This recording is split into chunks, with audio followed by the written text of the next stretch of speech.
আসসালামু আলাইকুম। কেমন আছেন সবাই? নতুন আরেকটা ভিডিওতে আপনাদের স্বাগত। কালকে সাংবাদিক ইলিয়াস ভাই এবং মেজর ডালিমের যে আ লাইভ সেশনটা হইছে ইউটিউবে, পুরা ইউটিউব আগুন লাগে গেছে। কারণ ইউটিউবের ইতিহাসে একসাথে প্রায় ৮ লক্ষ লোক লাইভ সেশন দেখেছে। ইউটিউবের ইতিহাসে এমনটি ঘটে নাই। তো সেই লাইভে কি কথা হয়েছে তার সারমর্ম আমরা শুনবো হলো আপনার ফানি ফ্যাক্ট চ্যানেল থেকে। তো লেটস গো। আছেন আমি এই আপনারা সারা দেশের মানুষ যে অধীর আগ্রহ নিয়ে অপেক্ষা করছেন, আমি আপনাদের এই আগ্রহের সেই সময়টা আর বাড়াতে দিতে চাই না। আমাদের এই জাতির সূত্র সন্তান। হ্যালো, আমি মেজর ডালিম বলছি। উপসিট নোভান বলছি, ফানি ফ্যাক্টস। আমরা এ যাবৎকালে শুধু মেজর ডালিম সম্পর্কে শুনে এসেছি, কিন্তু বাস্তবে কখনো দেখি নাই। আজকে ইউটিউবের মাধ্যমে দেখলাম মেজর ডালিম আসলে দেখতে কিরকম।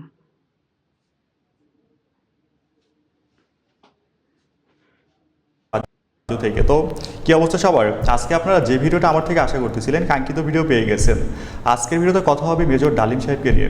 তার বলা যে ভিডিওগুলো সোশ্যাল মিডিয়াতে প্রচুর ভাইরাল, মিলিয়ন মিলিয়ন ভিউজ তুলতেছে, সেগুলো নিয়ে। সাথে গতকাল লাইভের মেইন পয়েন্টগুলো আমি সামারি আকারে সাজিয়ে রেখেছি, যেগুলো আপনাদের পড়ে শোনাবো ভিডিও শেষের দিকে। তাহলে চলুন শুরু করা যাক। যুদ্ধে ৩০ লক্ষ মানুষ, সবকিছু মিলে প্রায় 3 লক্ষের মতো।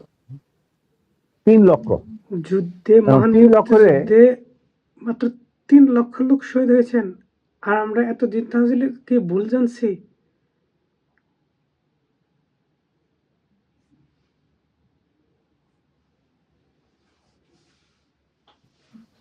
যখন ইন্টারভিউ নিতে ছিল তখন asked this question, what do you think is the losses of life in this so-called freedom during this freedom struggle? Mujib বললো 3 মিলিয়ন। 3 লক্ষরে বানায় ফেলাইলেও 3 মিলিয়ন। ওইখান থেকে যে রেকর্ড বাজার শুরু হইলো 3 মিলিয়ন, ওই 3 মিলিয়ন চলতেই আছে। জাস্ট একটা মিস্টেক পুরো হিস্ট্রিটাকে বদলে দিয়েছে। আমাদের মহান মুক্তিযুদ্ধে শহীদ 30 লক্ষ নয়, 3 লক্ষ হয়েছিল। কিন্তু শেখ মুজিবুর রহমান ইংলিশে ভুল করে 3 লক্ষকে 3 মিলিয়ন বলে ফেলে। সেই থেকে শুরু হয় 3 মিলিয়নের যাত্রা, 30 লক্ষের যাত্রা। মেজর ডালিমের কথা বিশ্বাস না হলে আপনাদের অনেক পুরনো একটা ভিডিও দেখাই, ওয়েট। এই পর্যন্ত প্রায় 3 লাখ বাংলাদেশি মারা গেছে।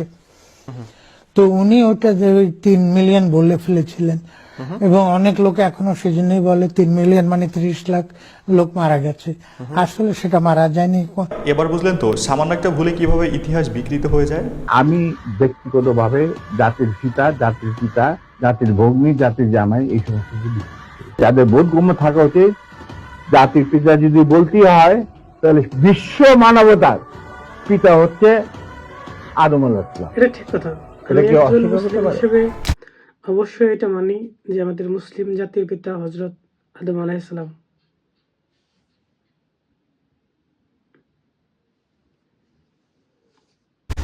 মেজর ডালিম সাহেবের এই কথাটা ভালো লাগছে। আমি ইসলাম ধর্ম বিশ্বাস করি। আমাদের জাতির পিতা হলো 1971-এ কারো বাপ দেশটা একা স্বাধীন করে নাই যে সে পুরো ক্রেডিট নিয়ে নেবে, হয়ে যাবে ফাউন্ডিং ফাদার।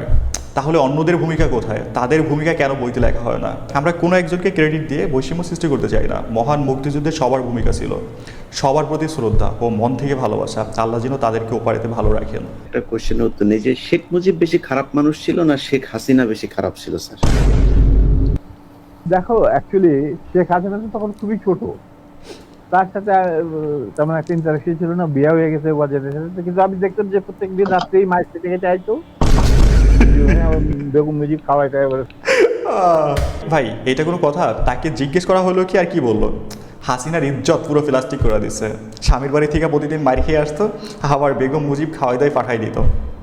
কি কোশ্চেন করলো আর সে পুরো কুক করে দিল।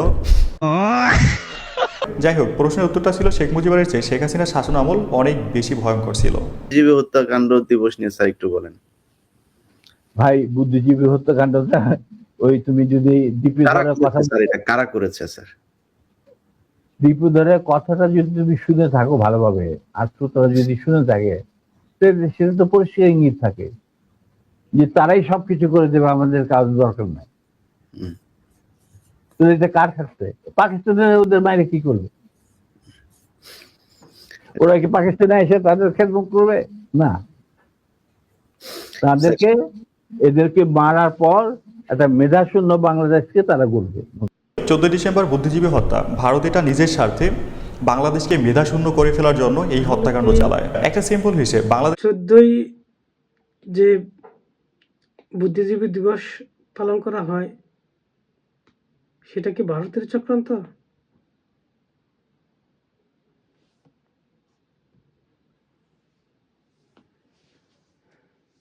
মেধাশূন্য হয়ে যাবে, তারা যেমন ইচ্ছে তেমনভাবেই দেশটাকে নিয়ন্ত্রণ করবে।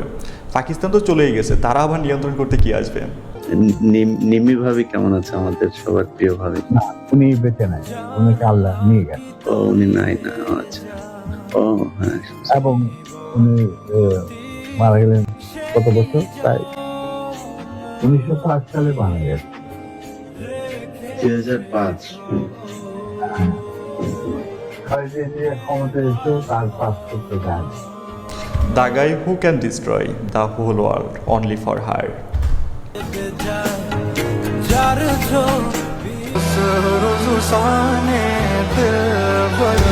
ইলিয়াস স্যার, আমাদের মিন্নি ম্যাম কেমন আছেন? ডালিম, সে তো আরও অনেক আগে উপরওয়ালার কাছে চলে গেছে 2005 সালে। জানো, আমার একা রেখে চলে গেছে। ভালোবাসা সত্যিই সুন্দর, তাই না? ঠিক আছে, একটা বিষয় খেয়াল করছেন, শেখ মুজিবুর রহমানের অন্যায় শাসনের কারণে সবার ভিতরে ক্ষোভ জমেছিল এবং সেটা মেজর ডালিম সাহেবের স্ত্রীকে কেন্দ্র করে বিস্ফোরিত হয়। যে মানুষটাকে নিয়ে এত কিছু, সেই আজ পৃথিবীতে নেই।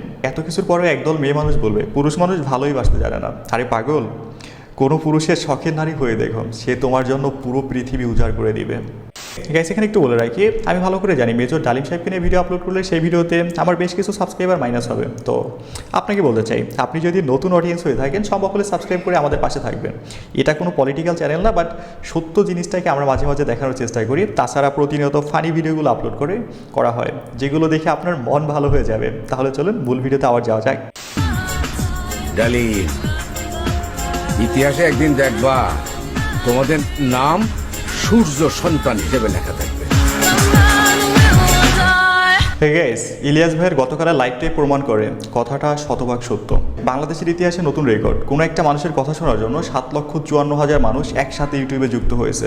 এবং সোশ্যাল মিডিয়া ওপেন করলেই দেখবেন মেজর ডালিমের কত কত প্রশংসা। এগুলো তো আর টাকা দিয়ে কেনা না, সত্য এভাবেই প্রকাশ পায়। একসাথে 7,54,000 মানুষ ইউটিউব লাইভে যুক্ত হয়েছে।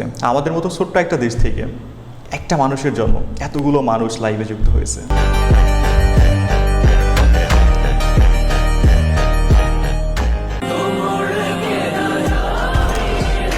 Sheikh Hasina after watching that live, মজা নেই আ রাহা হ্যায়। এই গাইস, এই লাইভ ভিডিও দেখার পরে শেখ হাসিনা বেলায় আমার কোনো লাভ লস নাই। এত বছরের সাধনা, এত বছরের পরিশ্রম সব এক নিমিষে শেষ।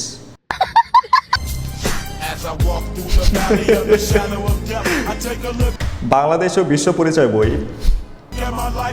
মেজর ডালিম সাহেবের 2 ঘন্টা লাইভে পুরো বাংলাদেশ ও বিশ্ব পরিচয় বইয়ের ইতিহাসটাই পাল্টে ফেলছে। নতুন একটা প্রজন্ম তার মুখ থেকে এই কথাগুলো শোনার জন্য অধীর আগ্রহে অপেক্ষা করতেছিল। কথা আছে না, সত্যি কখনো চাপা থাকে না।